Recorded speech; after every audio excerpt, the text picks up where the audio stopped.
Flex नाम सुने हो क्या आप लोग? फ्लेक्स क्या होता है? किसी ने नाम सुना है उसे क्या होता है फ्लेक्स, है ना? ये बहुत ही इंपॉर्टेंट कांसेप्ट है और इस फ्लेक्स के थ्रू हमें बहुत सारे प्रॉपर्टीज हैं जिसके थ्रू आप कोई भी आप डिव लेते हैं और उसमें कोई जो भी आप कंटेंट आप लिखते हैं उसको अलाइनमेंट वगैरह करने के लिए बहुत ही इंपॉर्टेंट पार्ट होता है। अगर फ्लेक्स नहीं यूज करते हैं तो ऑब्वियस सी बात है उस चीज को आप कर तो सकते हैं बट उसके लिए आपको कोडिंग बहुत ही ज्यादा करना पड़ेगा। लेकिन यहाँ पे बहुत ही इंटरेस्टिंग चीज आपको यहाँ पे मिलेगा और जब आप बड़े प्रोजेक्ट पे जब आप काम करेंगे तो ये फ्लेक्स आपको काफी हेल्पफुल आपको डेफिनेटली लगेगा। तो कैसे क्या सब चीजें होगा देखते हैं, कोडिंग के थ्रू समझते हैं, ऑटोमेटिक आपको समझ में आएगा। इसका थ्री पार्ट में जाते हैं, पास ना करें ज्यादा बेहतर होगा। देखिए सबसे पहले हमने यहाँ पे क्या किया कि डिव के अंदर में हम एक मैं बॉडी में एक डिव ले लेता हूँ, ठीक है। इस डिव का नाम हम कुछ देते हैं, क्लास ले लेता हूँ, क्लास का नाम मैंने दे दिया कंटेनर, जो भी आप नाम देना चाहें दे सकते हैं। और इस डिव के अंदर हम कुछ और भी डिव लेंगे। और अगर आप लोगों को याद होगा मैंने कुछ शॉर्टकट कीज बताया था कि अगर आपको बहुत सारे डिव लेना हो और उसका क्लास भी रखना हो, उसका आईडी भी रखना हो, तो कुछ शॉर्टकट कीज बताया था। आई होप कि आप लोगों को रिमेंबर होगा बट मैं यहाँ पे आपको बताता हूँ किस तरीके से उसको लिखा जाएगा। डिव लिखना है डॉट, मान लीजिए कि मैंने इसका नाम दे दिया आइटम। इसके बाद यहाँ पे तो ये हो जाएगा क्या, डिव आइटम डॉट लिखा है तो यहाँ पे क्या होगा, क्लास बनेगा जिसका नाम होगा आइटम। और दूसरा यहाँ पे मैंने लिखा क्या, हैश, ठीक है। फिर मैं यहाँ पे क्या यूज कर रहा हूँ, हैश मैंने यूज किया है और इस हैश के बाद फिर से मैंने यहाँ पे लिखा आइटम।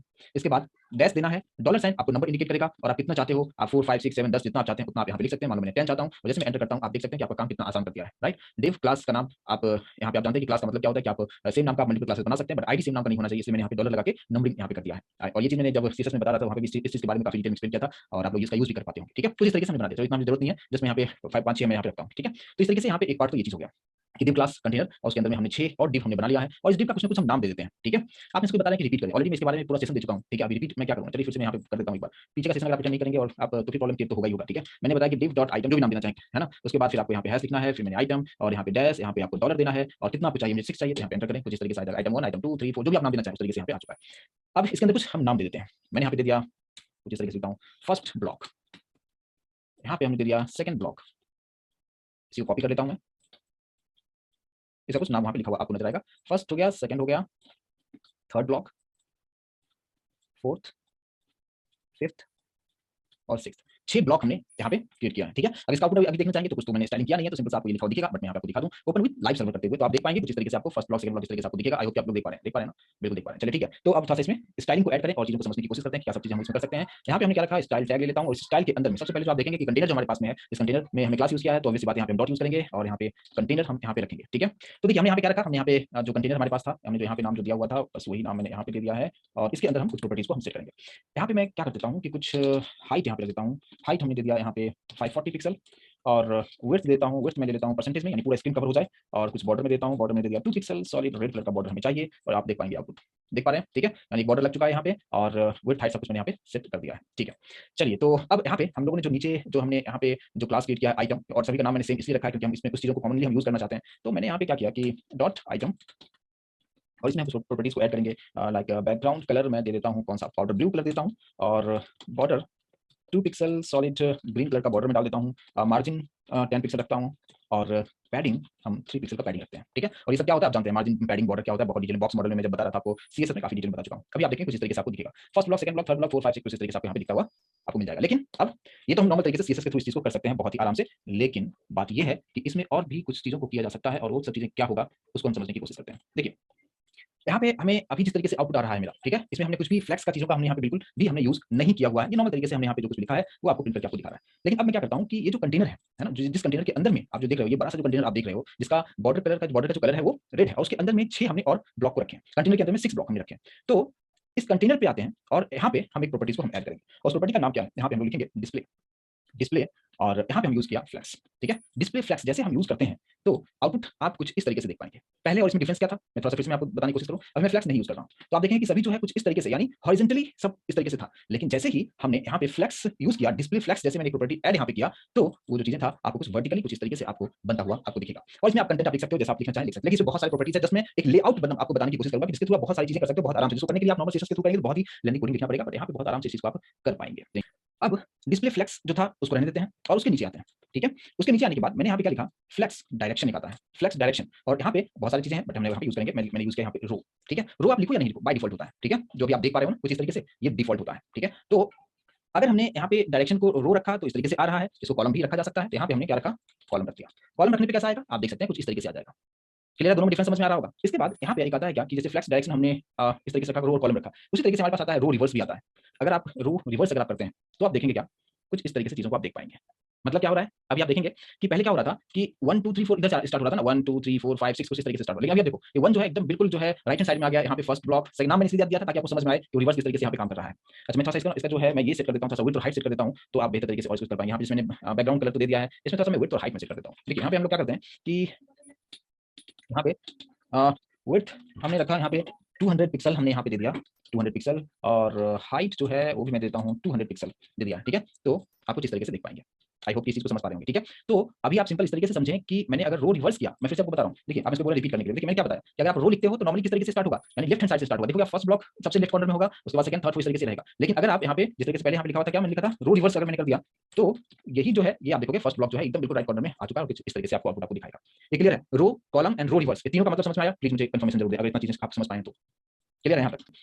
अब सेम उसी तरीके से जैसे हमारे पास रो रिवर्स है, उसी तरीके से हमारे पास कॉलम रिवर्स भी है। कॉलम रिवर्स कैसा होगा अभी आप देख पाते हो। अब देखो पहले क्या हो रहा था कि फर्स्ट ब्लॉक ऊपर था, सेकंड कुछ इस तरीके से, अभी आप देखो उल्टा हो गया, फर्स्ट ब्लॉक नीचे, फिर उसके ऊपर सेकंड, फिर उसके ऊपर थर्ड, और कुछ इस तरीके से नीचे से ऊपर की तरफ ये जाता हुआ आपको नजर आएगा, ठीक है। तो ये सब फ्लैक्स के अंदर में ये सभी प्रॉपर्टीज है, लेकिन अब इसी चीज को अगर आप नॉर्मल सीएसएस के थ्रू करना चाहेंगे तो आपको बहुत ही मशक्कत करनी पड़ेगी, बहुत सारी कोडिंग डिप में ये करो वो करो, बहुत सारी चीजें आपको करना पड़ेगा, ठीक है। चलिए एक चीज तो ये चीज क्लियर हो चुका है। अब बात करते हैं क्या कि हमारे पास मैं अभी ये चीज को मैं सिंपल सा रो में रखता हूँ, फ्लैक्स डायरेक्शन को जस्ट हमने यहाँ पे दे दिया है रो, तो आपको कुछ फर्स्ट ब्लॉक सेकंड ब्लॉक इस तरीके से दिखेगा। अब यहाँ पे एक न्यू प्रॉपर्टीज आता है जिसको हम कहते हैं क्या, फ्लैक्स रैप करना। रैप करना क्या होता है, अभी आपको एडवांटेज ये भी है कि अगर आप इसको रिस्पॉन्सिव की तरह आप देखना चाहें, जैसे मान लो कि मैं इस स्क्रीन को मैं छोटा कर रहा हूँ, और मैं उम्मीद करता हूँ कि आप लोग देख पाएंगे इस चीज को, मैं थोड़ा सा देखो भैया मैं छोटा करते जा रहा हूँ, और आप देखेंगे कि एडजस्टमेंट हो रहा है क्या नहीं हो रहा है। आप देखो एडजस्ट हो रहा है, यस और नो प्लीज सब लोग बताएंगे, कोई भी कंटेंट कट नहीं रहा है, यहाँ तक चलता गया। देख पा रहे हैं, कोई कंफर्मेशन देंगे, बिल्कुल सही सोच जाते हो आप लोग, यहाँ तक देख सकते हो भी आप, है ना, कि ये एडजस्ट होते जा रहा है स्क्रीन के साइज के अकॉर्डिंगली, ये चीजें होते जा रहा है, यानी ये रिस्पॉन्सिव हो गया। और ये चीज अभी आपको समझ में आया होगा कि मैं क्यों फ्लैक्स यूज कर रहा हूँ, ठीक है, इस तरीके। लेकिन यहाँ पे जितना मुझे रैपिंग करना है उतना नहीं हो रहा है, मतलब ये जो आप देख रहे हो फर्स्ट सेकंड थर्ड जितने भी हमने ब्लॉक बनाए हैं, ये सभी सेम जिस तरीके से मैंने रखा कि रो में है, सभी रो में ही है, और आप जस्ट उसका साइज जो है आगे पीछे हो रहा है, बट वो सेम रो में आपको यहाँ पे दिखेगा। लेकिन यहाँ पे मैं एक और न्यू प्रॉपर्टी ऐड करता हूँ, जैसे कि अगर आप मोबाइल में अगर आप देखते हैं कुछ इमेजेस आप देखते हो, अगर आपका मोबाइल का स्क्रीन अगर छोटा होता है तो फोटो एक के नीचे एक आ जाता है, ऐसा होता है क्या? या आप बड़े से स्क्रीन पे देखो तो आपको कुछ इस तरीके से दिखेगा, सब एक के सामने एक दिखेगा, जैसे यहाँ पे फर्स्ट है, फर्स्ट के सामने सेकंड ब्लॉक है, उसके सामने थर्ड ब्लॉक, इस तरीके से। लेकिन अगर स्क्रीन का साइज छोटा हो तो फर्स्ट सेकंड फिर नीचे आ जाएगा थर्ड फोर्थ, फिर उसके नीचे आ जाएगा फाइव सिक्स, कुछ इस तरीके से दिखता है, उसको हम कहते हैं, वो भी रिस्पॉन्सिव का पार्ट है, बट वो ज्यादा अट्रैक्टिव आपको दिखेगा। यहाँ पे भी रिस्पॉन्सिव काम कर रहा है, क्योंकि आप स्क्रीन को जब आप स्क्रीन का साइज छोटा कर रहे हो तो यहाँ पे कोई भी ब्लॉक यहाँ पे आप देखो कट नहीं हो रहा है, वो एडजस्ट होता जा रहा है, एडजस्ट होता जा रहा है। बट ये जो है ये भी कुछ ड्रॉबैक है, क्योंकि कंटेंट जिसके अंदर जो होगा वो भी आप समझते हो कि काफी छोटा हो जाएगा, जिसको रीड करना थोड़ा सा मुश्किल होगा।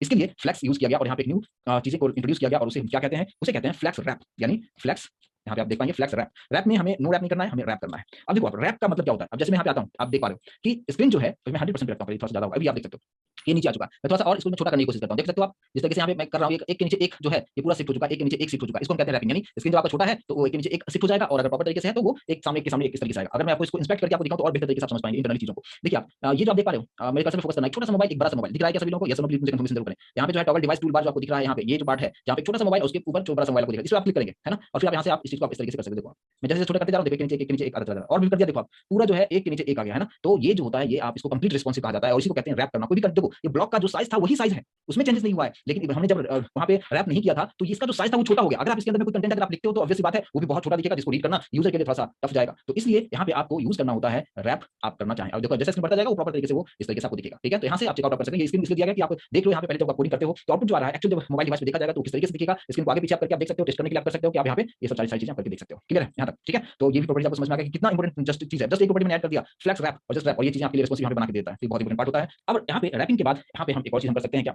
कि फ्लैक्स रैप जो हमने किया है अभी, जहाँ पे हमने यूज किया रैप हम रिवर्स में भी कर सकते हैं। अब वो मतलब क्या होगा, देखो आप यहाँ पे जो मैंने रैप लिखा था इसी की जगह पे मैंने क्या लिख दिया, रैप रिवर्स। आप आउटपुट गेस कर सकते हो कि क्या हो सकता है अगर मैंने यहाँ पे रैप रिवर्स किया। तो अब यहाँ पे आप देखें, अब देखो ये चीजें जो चीजें पहले क्या हो रहा था कि फर्स्ट यहाँ पे था, कर्सर पे ध्यान देना, यानी ये जो one first block second third fourth five ये यहाँ पे आपको दिखता था और सिक्स वाला नीचे दिखता था, उल्टा हुआ या नहीं हुआ समझ में आ रहा है? मैं थोड़ा सा इंस्पेक्ट करके फिर आपको दिखाना है, बस बाकी सब कुछ वैसे दिखेगा, बट ये जो है कंप्लीट रिवर्स इस तरीके से यहाँ पे काम कर रहा है। और यहाँ मैं छोटा करके आपको दिखाऊं तो उसी तरीके से आप देख पाओगे। अभी आप देखो वन जो है नीचे चला जा चुका है, ठीक है, वन जो है वो नीचे जा चुका है, और इस तरीके से आप इसको आप देख समझ पाएंगे। क्लियर है, समझ में आ रहा है?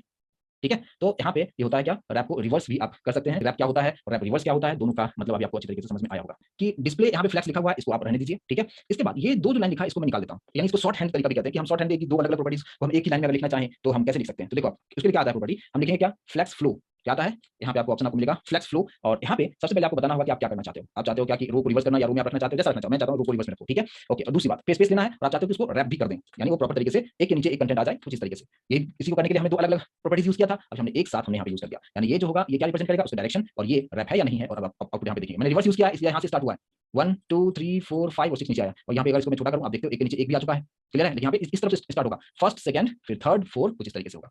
क्लियर है, सेम अगर यहाँ पे मैं यहाँ पे क्या करता हूँ कि रिवर्स वाला जो पार्ट है उसको निकाल देता हूँ, फिर आप यहाँ पे देखिए मैं वापस आपको बता रहा हूँ। अभी आप देखिए प्रॉपर्टी के first second third fourth five six, अगर आप इसको रैप देखना चाहो तो आप देखो पहले यहाँ पे फर्स्ट आया था, अब जैसे यहाँ पे फर्स्ट आ चुका है और इस तरीके से आप इस चीज को यूज कर सकते हैं। क्लियर है? 100% समझ में आ रहा है? अभी जो हमने जो यहाँ पे लिखा है कि डिस्प्ले तो आपको फ्लैक्स लिखना है और पहले की तरह मैं आ जाता हूँ। मैं तो शॉर्ट हैंड आपको बता दिया किस तरीके से किया जा सकता है, बट यहाँ पे हम एक और तरीका हम कर सकते हैं क्या, कुछ और हम चीजों को इंप्लीमेंटेशन में करके दिखाना चाहूंगा कि जिस तरीके से हमारे पास फ्लैक्स डायरेक्शन है, फ्लैक्स डायरेक्शन में रखता हूँ रो, और यहाँ पे एक न्यू प्रॉपर्टी में ऐड करता हूँ जिसको कहते हैं जस्टिफाई कंटेंट। और जस्टिफाई कंटेंट इतना अमेजिंग चीज है CSS3 में, जिसके थ्रू आपका कंटेंट जो है, जैसे आप नॉर्मल तरीके से CSS3 करेंगे वहां पे आपको काफी चीजें करना पड़ेगा, लेकिन यहाँ पे बहुत आराम से कर सकते हैं। एक साथ देखो क्या होगा। एक आता है कि जस्टिफाई कंटेंट, और यहाँ पे मैं चाहता हूँ कि सेंटर में रखना चाहूँ। अभी आप देखो ये चीजें मैं कहाँ पे लिख रहा हूँ, कंटेनर के अंदर लिख रहा हूँ। तो कंटेनर के अंदर में कितने आइटम्स हैं, हमने कितने रखे हैं, ब्लॉक्स कितने बनाए, 6 ब्लॉक्स रखे हैं। और जैसे मैंने जस्टिफाई कंटेंट मैंने सेंटर किया है, अब आप यहाँ पे आउटपुट अगर देखेंगे, अभी आपको ये चीजें नहीं समझ में आ रहा, मैं थोड़ा सा जूम इन करता हूँ। अभी आप देख सकते हैं सेंटर में है या नहीं है, इधर से भी इतना स्पेस छोड़ दिया, इधर से भी इतना स्पेस छोड़ दिया, और एक्जेक्टली ये सेंटर में ये प्लेस हो चुका है ना। पहले जूम किया हुआ था, आपको नहीं समझ में आ रहा था, पूरा स्क्रीन फुल था, लेकिन अभी आप इस चीज को समझ पाएंगे कि एकदम ये बिल्कुल सेंटर में है और ये प्रॉपर तरीके से काम कर रहा है। ठीक है, तो पूरे कंटेंट को ही जो है ये सेंटर में लाया, मतलब एक कंटेनर के अंदर में जितनी भी चीजें आप रखते हो उसको अगर सेंटर में लाना हो तो उसके लिए हम जस्टिफाई कंटेंट हम यूज करेंगे। ये प्रॉपर्टी फ्लैक्स में काम करता है और इस तरीके से इसका इंप्लीमेंटेशन आप बहुत आराम से कर सकते हैं। सेंटर नहीं लिखते हुए और क्या क्या चीजें हैं, एक आता है क्या स्पेस, ये सभी वाले देखेंगे। पहले देख लेते हैं स्पेस बिटवीन। अब स्पेस बिटवीन देखो क्या करेगा आपको, आप देख पा रहे हो स्पेस बिटवीन का मतलब क्या कि सभी ब्लॉक के बीच में आपको एक इक्वल अमाउंट में जो स्पेस होगा वो आपको यहाँ पे असाइन कर देगा, वो इक्वली असाइन करेगा। मैं इसको छोटा भी करूंगा आप उसी तरीके से देख पाएंगे। ठीक है, तो एक्जेक्टली इक्वल अमाउंट में आपको सभी सेल के बीच में, सभी ब्लॉक के बीच में या सभी डिव के बीच में इक्वल अमाउंट यहाँ पे स्पेस वो छोड़ देता है, जिसको हम क्या कहते हैं, स्पेस बिटवीन। आई होप इसी को समझ पाएंगे, इजी है। और ये सब मैं इसलिए बता रहा हूं कि आप लेआउट ताकि बेहतर तरीके से जैसा आप लेआउट चाहो उस तरीके से आप लेआउट बना पाएं, और इसलिए मैं एक से छोटी छोटी चीजों को छोटे से एग्जांपल में से आपको बताने की कोशिश कर रहा हूं। दूसरा पार्ट इसमें एक और आ जाता है क्या, स्पेस इवनली। ठीक है, अब ये क्या होता है इवनली। अब स्पेस इवनली का मतलब क्या, अभी आप देख पाएंगे पहले, और इसमें डिफरेंस आप देखिए। अभी जो मैंने यूज किया था स्पेस बिटवीन, वो सिर्फ बीच में आपको जगह दिया था, सभी सेल के बीच में यानी सभी डिव के बीच में स्पेस दिया था, लेकिन स्टार्टिंग में भी स्पेस थोड़ा सा लिया है और इधर से भी लिया, यानी राइट हैंड से भी थोड़ा सा स्पेस लिया है और लेफ्ट हैंड से भी थोड़ा सा स्पेस लिया है, लेकिन स्पेस बिटवीन में ये यहाँ पे था और सिर्फ बीच में यानी सभी सेल के बीच में स्पेस था, और ये दोनों में डिफरेंस है। आप इस चीज को आप समझने की कोशिश कीजिए, क्योंकि कभी कभी आपको इंटरव्यू में ये पूछ दिया जाता है कि जस्टिफाई कंटेंट में आप स्पेस इवनली लिखते हो और स्पेस बिटवीन लिखते हो तो उसमें क्या डिफरेंस होता है। अगर हमें कुछ और इसमें चीजों को अगर मुझे ऐड करना हो तो अगर मैं यहाँ पे रखता हूँ क्या स्पेस, इसका एक और पार्ट हमारे पास में है स्पेस अराउंड, है ना, नाम से समझ में आ रहा होगा कि स्पेस अराउंड क्या होता है। तो अब यहाँ पे आप आते हैं। ठीक है, स्पेस अराउंड क्या होता है, इसमें थोड़ा सा और नीचे आप करता हूँ। देखिए स्पेस अराउंड का मतलब क्या होता है कि थोड़ा सा इधर से भी स्पेस लेगा और थोड़ा सा आगे भी स्पेस लेगा। ठीक है, बहुत ही माइन्यूट सा डिफरेंस है, लेकिन इसको समझने की कोशिश कीजिए। इधर से भी स्पेस थोड़ा सा, इधर से भी स्पेस थोड़ा सा, और फिर ये जो आपका जो गैप है वो तो रहेगा ही रहेगा। तो यानी दोनों ही तरफ से थोड़ा थोड़ा स्पेस लेगा, यानी इन बिटवीन अगर है, देखो हमने क्या क्या यूज किया स्पेस बिटवीन, तो सिर्फ इस दोनों के बीच में स्पेस था। फिर मैंने यूज किया क्या स्पेस इवनली, इधर भी और इधर भी। ठीक है, लेकिन अब मैं जो यूज कर रहा हूं अराउंड, अराउंड का मतलब क्या, इस तरफ भी और इस तरफ भी स्पेस, इसके इस तरफ भी स्पेस इतना होगा और इस तरफ भी स्पेस होगा, यानी दोनों ही, यानी इस ब्लॉक के right hand side and left hand side में दोनों ही साइड में स्पेस होगा। अगर आपको चाहिए रहेगा इक्वल अमाउंट में स्पेस चाहिए होगा तो आपको कुछ भी मेजरमेंट करने की जरूरत नहीं है, क्योंकि अगर आप नॉर्मल सीएसएस में इस चीज को करेंगे तो आपको बताना होता है कितना पिक्सल इधर चाहिए कितना पिक्सल उधर चाहिए, लेकिन यहाँ पे आपको इक्वल अमाउंट में चीजों को आप बहुत ही आराम से आप कर सकते हो। ये तीनों प्रॉपर्टीज मैंने आपको यहाँ पे बता दिया, ये फ्लेक्स में किस तरीके से काम करता है। अब इसमें और क्या सब चीजें हैं, अब इसमें एक और बहुत बेहतरीन चीज इसमें इंट्रोड्यूस किया गया है CSS3 में, और वो ये पार्ट है कि आप जस्टिफाई कंटेंट की कहानी हम खत्म करते हैं, इसके बारे में हर पार्ट आपको बता दिया है। तो अब डिस्प्ले फ्लेक्स है, फ्लेक्स डायरेक्शन रो हमने रखा हुआ है, और यहाँ पे अब मैं एक नया चीज यूज कर रहा हूँ अलाइन, अलाइन आइटम्स। ठीक है, और यहाँ पे मैंने दे दिया सेंटर। अब ये देखो कि कितना बेहतरीन तरीके से काम करके देगा। अभी आप देखो क्या कि अलाइन आइटम हमने सेंटर लिखा है, तो क्या होगा यहाँ पे कि ये जो आपका मेन जो कंटेनर था उसके बिल्कुल सेंटर में उस फ्लेक्स को उसने यहाँ पे प्लेस कर देता है। समझ में आया कि किस तरीके से काम कर रहा है, यहाँ पे वर्टिकली इस तरीके से आपको प्लेस आपको यहाँ पे करके दिखा देता है। समझ में आया, एकदम इजी है। यानी यहाँ पे अलाइन आइटम्स करने का मतलब क्या कि ये जो कंटेनर के अंदर जितनी भी चीजों को आपने रखा हुआ है इसको एकदम सेंटर में अलाइन कर देगा, ऊपर भी स्पेस रहेगा नीचे भी स्पेस रहेगा। ठीक है, कुछ इस तरीके से। लेकिन अगर अगर हमें यहाँ पे एक चीज और करना होगा कि अलाइन आइटम्स सेंटर की जगह पे अगर मैं यहाँ पे लिखता हूँ क्या कि फ्लेक्स एंड, ठीक है, फ्लेक्स एंड अगर मैं करता हूँ तो ये किस तरीके से काम करेगा। ठीक है, बिल्कुल कहीं पे भी इसका यूज करते हैं, जहां भी आपको लगे किस तरीके से चीजों को बनाना है आप बहुत आराम से यूज कर सकते हैं। अभी आप देखो मैंने क्या यूज किया, फ्लेक्स एंड यूज किया, तो बिल्कुल उसके जो है नीचे आ चुका है ये, है ना, एकदम बॉर्डर लाइन पे नीचे बॉटम पे आ चुका है ये। ठीक है, मैंने क्या यूज किया यहाँ पे फ्लेक्स एंड, तो फ्लेक्स एंड का मतलब क्या, ये जो मेरा कंप्लीट फ्लेक्स कंटेनर है उसके एकदम बिल्कुल एंड मतलब क्या बॉटम पे ये आके रिप्लेस हो चुका है। चलिए, तो ये हो गया फ्लेक्स एंड, आप समझ चुके हैं। सेम उसी तरीके से फ्लेक्स स्टार्ट भी है, तो फ्लेक्स स्टार्ट का मतलब आपको समझ में आ रहा होगा क्या होगा, ये बाय डिफॉल्ट होता है। आप लिखो या नहीं लिखो वही चीजें होता है, यानी फ्लेक्स स्टार्ट करो तो कहां पे कंटेंट जाएगा, ऊपर में। जिस तरीके से अभी तक जो आ रहा था वो बाय डिफॉल्ट सब कुछ ऊपर में आ रहा था, तो इसको हम कहते हैं कि ये बाय डिफॉल्ट प्रॉपर्टी होता है, ये flex start by default property होता है। अब देखिए कि अगर हमने यहाँ पे हमारे पास जितने भी आइटम्स हमने यहाँ पे बनाए हैं नीचे, अगर आप देखेंगे कि मैंने 6 आइटम्स हमने यहाँ पे क्रिएट किया हुआ है, इसका ऑर्डर अगर आप चेंज करना चाहें तो भी आप चेंज कर सकते हैं। फिलहाल मैं इसका कहानी में यहाँ पे निकाल देता हूँ, सिर्फ डिस्प्ले फ्लेक्स रखता हूँ और फ्लेक्स डायरेक्शन को मैंने रो रखा हुआ है, बाकी हम कोई चेंजेस नहीं करेंगे और नीचे आते हैं हम लोग। अब यहाँ पे एक अभी जो हमने जितने भी यहाँ पे रखा हुआ है ये आईडी में यूज करूंगा, क्योंकि आईडी का मतलब इंडिविजुअली मैं कुछ चीजों को करना चाहता हूँ इस पर्टिकुलर ब्लॉक पे। तो यहाँ पे आईडी अगर आप यूज करते हो तो क्या यूज करते हो आप यहाँ पे, उसके लिए आप हैश यूज करेंगे, हैश आइटम 1। ठीक है ना, हैश आइटम 1, और इस पे आप कुछ चीजों को आप लिख सकते हैं। और इसी को मैं 2-3 बार और कॉपी पेस्ट कर देता हूँ। 1 हो गया, यहाँ पे मैं कुछ देता हूँ मान लो कि 2, यहाँ पे मैंने दे दिया 3, ठीक है, 4 5 6, सभी को मैं कर दिया 1 2 3, यहाँ पे रखा 4 5 और 6। ठीक है, 6 को रखा है। अब 1 अभी अभी जो कुछ मैंने यहाँ पे लिखा है इसके अंदर आप देखोगे, अभी आपने देखा है कि आउटपुट जो आपको यहाँ पे दिखा रहा है फर्स्ट ब्लॉक, मैं जूम कर देता हूँ, फर्स्ट ब्लॉक जहाँ पे कॉर्नर में है, फिर सेकंड थर्ड कुछ इस तरीके से आ रहा है। आप इसके ऑर्डर को आप चेंज करना चाहते हो, एक आता है प्रॉपर्टीज यहाँ पे दिया गया है ऑर्डर। ठीक है, और ऑर्डर ये आपकी मर्जी, जो मर्जी आप लिख दो, मतलब क्या कुछ आप वैल्यू के थ्रू देना चाहो। मैंने यहाँ पे दे दिया 50। अब देखो जैसे मैंने यहाँ पे 50 लिखा है, कोई पिक्सल कुछ नहीं ऑर्डर होता है ना, मतलब 1 2 3 4 कुछ इस तरीके से। अब देखो मैंने यहाँ 50 लिखा है, अब देखो क्या हो जाएगा। अब आप देखेंगे कि फर्स्ट ब्लॉक जो कॉर्नर में था वो फर्स्ट ब्लॉक आपको वहाँ पे नहीं देखने को मिलेगा, ये डायरेक्टली सबसे लास्ट में चला जाएगा, मतलब जिसका ऑर्डर ज्यादा होगा वो सबसे लास्ट में चला जाएगा, बस इतना आपको समझना है। तो उसी तरीके से अगर मान लो कि मैंने यहाँ पे कर दिया ऑर्डर, इसका मैं देता हूँ 40। ठीक है, तो इसका मतलब क्या सेकंड वाला जो होगा कहाँ चला जाएगा, आप देख सकते हो यहाँ पे आ गया। यानी आप अपनी रिक्वायरमेंट के अकॉर्डिंगली इसके ऑर्डर को चेंज कर सकते हो आप नंबर देके, यानी जितना कम नंबर रहेगा उतना पहले वो आएगा और उसके बाद वाले को के लिए जितना हायर आप देंगे उसके अकॉर्डिंग नेगेटिव नहीं देना होता है। ठीक है, अब यहाँ पे जो है ऑर्डर, यहाँ पे मान लो कि यहाँ मान लो मैं देता हूँ 90, ठीक है, यहाँ पे दे दिया 90, तो ऑब्वियस बात है कि 3 वाला जो होगा सबसे लास्ट में जाना चाहिए। आप देख पाएंगे यहाँ पे 3 वाला जो होगा ये सबसे लास्ट में चला जाएगा। ठीक है, ये असाइन प्रायोरिटी के हिसाब से आप अपनी रिक्वायरमेंट के अकॉर्डिंग, वही मैं बता रहा हूँ कि यहाँ पे जो चीजें मैं बता रहा हूँ कि आप जिस तरीके से पहले से बना हुआ है और आप चाहते हो कि ये मुझे यहाँ पे पहले नहीं चाहिए उसके बाद चाहिए, किसके पहले चाहिए, तो उसके अकॉर्डिंगली आप यहाँ पे ऑर्डर आप सेट कर सकते हो अपनी रिक्वायरमेंट के अकॉर्डिंगली। अगर आपने पहले से कुछ किया हुआ है लेकिन जस्ट आप ऑर्डर चेंज करके आप इधर से उधर उस चीज को आप बहुत आराम से आप कर सकते हो। ठीक है, जैसे होता है ना कि मान लीजिए आपने ऑलरेडी बना वेबसाइट आपको दिया गया और वहाँ पे जो चीजें आपको बताया कि नहीं ये जो कंटेंट आपने जो लिखा हुआ है ये वाला ये यहाँ पे नहीं चाहिए, ये कंटेंट सबसे लास्ट में चाहिए, या ये कंटेंट जो है लिखा हुआ सेकंड ब्लॉक सबसे टॉप पे पहले चाहिए, तो क्या करना होगा इसका नंबर ऑर्डर कम कर दो, ये सबसे टॉप पे आ जाएगा, सबसे पहले आ जाएगा। समझ में आ रहा है कि नहीं आ रहा है, मुझे कंफर्मेशन जरूर है। ठीक है, तो बाकी चीजों को आप अपने अकॉर्डिंगली आप चीजों को कर सकते हैं। एक चीज और इंटरेस्टिंग प्रॉपर्टीज आपको इसमें दिया गया है, जैसे कि मान लीजिए कि अगर हम लोग यहाँ पे थोड़ा सा बहुत ही ज्यादा मैं ले लिया कुछ इसको रखता हूँ, सिर्फ हमारे पास 3 रखता हूँ। ठीक है, 3 हमने रखा है, 1 2 3 मैं यहाँ पे रखता हूँ। ऑर्डर का काम हो चुका है तो ऑर्डर को मैं फिलहाल यहाँ से निकाल देता हूँ, ऑर्डर भी मैं कुछ नहीं करूंगा, यहाँ पे ऑर्डर को निकाल देते हैं। ठीक है, अब देखिए, अब सिंपल आपको करना क्या है कि अगर आप चाहते हो अभी जैसे सपोज मान लो कि अभी हमारे पास सिर्फ 3 डिव रखा हुआ, सिर्फ 3 ब्लॉक रखा हुआ, यहाँ पे देख लीजिए सिर्फ आपके पास 3 ब्लॉक आपको दिख रहा है, लेकिन मैं चाहता हूँ कि आइटम 1 जो होगा ये इसका थोड़ा सा विड्थ वगैरह चेंज होना चाहिए। ठीक है, सिर्फ इसी का फर्स्ट का, तो हम लोग क्या करेंगे कि आइटम 1 में जाएंगे और उसको कर देंगे, यानी अभी इसकी जरूरत नहीं है, सिर्फ मैं आइटम 1 पे रखता हूँ। और आइटम 1 में हमने क्या रखा कि एक आता है प्रॉपर्टी फ्लेक्स, फ्लेक्स ग्रो, क्या आता है फ्लेक्स, स्पेलिंग मिस्टेक कर दिया मैंने, फ्लेक्स ग्रो कुछ इस तरीके से। और फ्लेक्स ग्रो मैं यहाँ पे कितना कर दूं, सपोज मैंने यहाँ पे कर दिया 3, जस्ट हमने यहाँ पे लिख दिया 3 लिख दिया है। ठीक है, इसको मैं सेव करता हूँ। इससे क्या हो सकता है अगर मैं यहाँ पे 3 लिखता हूँ तो देखो, आप देख पा रहे हो आप, ये बहुत ही अमेजिंग चीज है। स्पेस था उतना ही था, लेकिन इसने जो है फर्स्ट वाले को कंपैरिजन मतलब 3 का मतलब क्या है कि इसको ज्यादा दे दिया है और ये बाकी जो इतना है इसको 3 मतलब इस 2 में यहाँ पे इसको क्या रेशियो में इसको स्ट्रेच कर दिया है इसको। और अगर आप इसको छोटा भी करके आप देखोगे तो उसी तरीके से ये देख सकते हो आप, है ना। अगर नॉर्मल बेसिक में रखे तो ठीक है, जितना आप इसको स्ट्रेच अप करते जाओगे तो उस तरीके से उसका साइज बढ़ते जाएगा। ये स्ट्रेच किस तरीके से काम यहाँ पे कर रहा है, यानी यहाँ पे फ्लेक्स ग्रो कि कौन से फ्लेक्स को आप ग्रो कराना चाहते हो और कितना रेशियो में करवाना चाहते हो, ये आपके रिक्वायरमेंट पे डिपेंड करता है। तो मैंने यहाँ पे क्या किया, फ्लेक्स 1 को मैंने कुछ इस तरीके से मैंने यहाँ पे ग्रो करा दिया और आपको जितना जरूरत होगा उसके अकॉर्डिंग चीजों को करवा सकते हो। जैसे मान लो मैंने यहाँ पे 1 कर किया, ठीक है, और यहाँ पे मैंने 2 वाले को भी मैं कुछ देता हूँ, 2 वाले को मैं करता हूँ कितना 5 के रेशियो में रखता हूँ। ठीक है, एक को मैंने दे दिया है 3, दूसरे को मैंने दे दिया है 5। ठीक है, रेशियो है, रेशियो ये जो मैंने लिखा है 3 और 5 ये रेशियो है, यानी पहले के कंपैरिजन में अगर मैं मान लो कि 1 और 2 की अगर मैं बात करूं तो 1 और 2 किसे किसे कंपेयर करेगा, एक और जिसके पास एक और यहाँ पे मैंने यूज किया हुआ तीसरा, उसके कंपैरिजन में उसके रेशियो में 3 का इंक्रीमेंट हो जाएगा, स्ट्रेच हो जाएगा और इसमें 5 का स्ट्रेच हो जाएगा। अभी आप देख सकते हो ये 3 है, फर्स्ट वाला जो है 3 है, ये आप देख सकते हो ये 5 स्ट्रेच हुआ है। इसको अगर छोटा भी करोगे तो आप और बेहतर तरीके से समझ सकते हो। देखो रिस्पॉन्सिव में भी उसी तरीके से काम करेगा, लेकिन अगर मैं बेसिक पे जाऊं तो इस तरीके से हम रैप भी करेंगे तो उसी तरीके से काम करेगा। और देखो आप जैसे मैं स्ट्रेच इसको कर रहा हूं स्क्रीन बड़ा होता जा रहा है उसके अकॉर्डिंगली वो जो है आपको बढ़ता हुआ दिखेगा।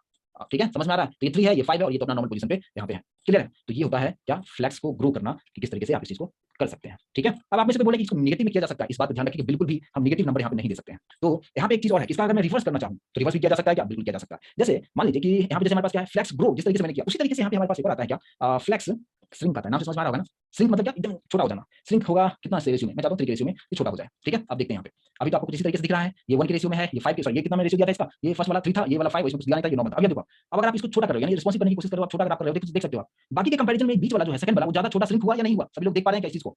ये फर्स्ट ब्लॉक उसी तरीके से है, सेकंड ब्लॉक भी बिल्कुल उसी तरीके से है, लेकिन सेकंड वाला इस दोनों के कंपैरिजन में 3 के रेशियो में ये छोटा हो चुका है, जब आपको ये श्रिंक होता हुआ नजर आपको आएगा। ठीक है, और आप जब बढ़ाएंगे तो वो बढ़ाने वाली प्रॉपर्टी में दे के रखा है कि फ्लेक्स को ग्रो करना है 5 के रेशियो में, लेकिन जब छोटा करेंगे तो ये जो श्रिंक होगा बाकी के कंपैरिजन में ज्यादा ये श्रिंक यहाँ पे करता हुआ नजर आएगा आपको। क्लियर है, तो ये बहुत माइन्यूट पॉइंट है और इस चीज को आप बेहतर तरीके से समझेंगे जब आप बड़े एप्लीकेशंस बनाएंगे, ये सब चीजें बहुत वहां पे यूज होता है। और रिस्पॉन्सिव में तो ये सब बहुत अमेजिंग काम तरीके से ये सब काम करता है, तो प्लीज इसको आप बहुत फोकस होकर समझने की कोशिश जरूर कीजिए। यहाँ पे जो हमारे पास आइटम 1 इसको हटा देता हूँ और आइटम 2 के अंदर में अब ये चीजों को आप समझ चुके हैं, मैं यहाँ पे कुछ इसको निकाल देता हूँ और कुछ यहाँ पे नया चीज बनाने की कोशिश करता हूँ। देखिए यहाँ पे होता है क्या, एक प्रॉपर्टी होता है जिसको कहते हैं फ्लेक्स बेसिस। ठीक है, और ये पिक्सल में होता है, मैंने यहाँ पे 400 पिक्सल मैंने दे दिया। फ्लेक्स बेसिस 400 पिक्सल का मतलब क्या होगा कि जब भी फ्लेक्स का डायरेक्शन रो में है तो यहाँ पे 400 पिक्सल विड्थ का इंक्रीमेंट हो जाएगा। मतलब क्या आप देख सकते हैं, आप देख पा रहे हैं यहाँ पे इसका विड्थ को मैंने बढ़ा दिया। पहले देखो, पहले उसमें काफी डिफरेंस, वहां पे स्ट्रेच हो रहा था जो बढ़ रहा था, ठीक है, लेकिन यहाँ पे मैंने इसको विड्थ दिया। लेकिन किस तरीके से काम कर रहा है, अगर ये रो वाइज है, ये जो डिस्प्ले जो मैं किया है इसको डिस्प्ले किस तरीके से मैंने किया है, मैंने फ्लेक्स का डायरेक्शन रो वाइज अगर है तो इसका विड्थ बढ़ जाएगा।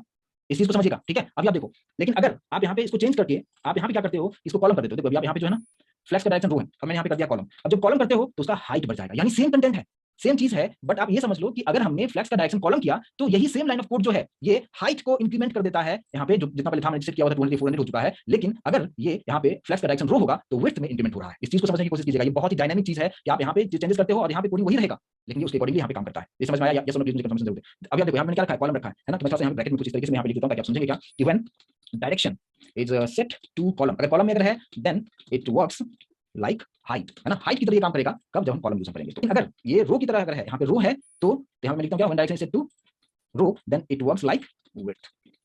समझ में आया। अब यहाँ पे कहता है कि अलाइन, अलाइन सेल्फ आता है। अलाइन सेल्फ अगर मैं यहाँ पे लिखता हूँ सेंटर तो ये काम किस तरीके से करेगा। अलाइन सेल्फ सेंटर अगर मैं लिखता हूँ आप देख पाएंगे मतलब क्या, ये जो सेंटर हो रहा है किसके कंपैरिजन में हो रहा है, किसके रिलेटिव में हो रहा है, ठीक है। तो ये आप यहाँ पे कुछ इस तरीके से सेंटर आप यहाँ पे देख पाएंगे, लेकिन इसमें अलग-अलग आप वैल्यूज आप यहाँ पे आप सेट कर सकते हो। सेम उसी तरीके से ये जो आपका कंटेनर था, है ना, उसके सेंटर में यहाँ पे आ चुका है। सेम उसी तरीके से अगर आप यूज करेंगे, जैसे बताया भी था कि फ्लैक्स एंड अगर करते हो तो फ्लैक्स एंड करने का मतलब क्या है, एकदम नीचे बॉटम पे आ जाएगा, और फ्लैक्स स्टार्ट करते हो तो बाय डिफॉल्ट तो आप जानते ही हो कि क्या होता है, यहाँ पे फ्लैक्स स्टार्ट करेंगे तो ये ऊपर में हो जाए, जो बाय डिफॉल्ट होता है। तो इस तरीके से यहाँ पे बहुत ही कम से कम आप चीजों को लिखते हुए काम कर सकते हो। यहाँ मैं सेंटर रखता हूँ, लेकिन अगर आप यहाँ पे कुछ इस तरीके से लिखते हो क्या कि फ्लैक्स एंड, तो ये बॉटम पे चला जाएगा, या आप देखेंगे बॉटम पे चला आएगा, वो सेंटर में रहेगा। ठीक है, कुछ इस तरीके से क्लियर है। अब इस चीज को आप समझिए, एक चीज और समझिए कि जब भी हम फ्लैक्स की बात करते हैं तो आपसे कभी-कभी इंटरव्यू में कुछ इस तरीके से पूछा जाएगा कि ये जो आपने कंटेनर जो बनाया है, जब भी आप फ्लैक्स प्रॉपर्टी को आप ऐड कर देते हो ना, कि डिस्प्ले फ्लैक्स कर देते हो, तो उस वक्त ये नॉर्मल कंटेनर नहीं होता है। ये जो बाहर का जो कंटेनर है, जो आप जिसका बॉर्डर आप रेड देख रहे हो ना, है ना, इसको हम क्या कहेंगे, ये एक फ्लैक्स कंटेनर है, और उसके अंदर में जो ब्लॉक हमने बनाया, यानी जो डिव हमने बनाया है, इसको हम लोग फ्लैक्स आइटम हम कहते हैं। ये जस्ट टर्मिनोलॉजी है, बाकी कहानी तो बस वही सब चीजें हैं। तो दो चीजों को समझिए, जस्ट मैंने क्या क्या बताया, ये नॉर्मल कंटेनर नहीं है, ये कौन सा कंटेनर है, ये फ्लैक्स कंटेनर है, और उसके अंदर में जो भी आपने आइटम्स को रखे हो वो सभी फ्लैक्स आइटम इसको हम कहते हैं। आई होप इस चीज को समझ पाएंगे। यानी फ्लैक्स से रिलेटेड जितने भी कंसेप्ट था, जितने भी प्रॉपर्टीज थे, सभी प्रॉपर्टीज को बारीकी से मैंने बताने की कोशिश किया है। आई होप इस चीज को आप अच्छी तरीके से आप समझ पाए होंगे। यस और नो प्लीज कंफर्मेशन जरूर दें।